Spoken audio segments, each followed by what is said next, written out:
Guys, in today's video, we're going to talk about how to fix WhatsApp unable to connect. Please try this again later.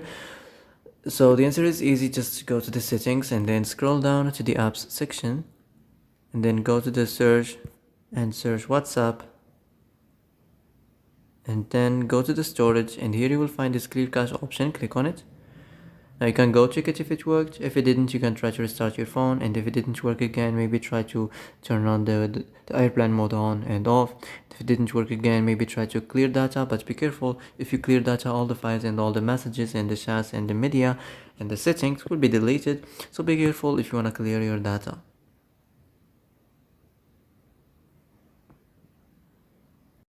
So that's it for today's video. I hope this is the answer you've been looking for.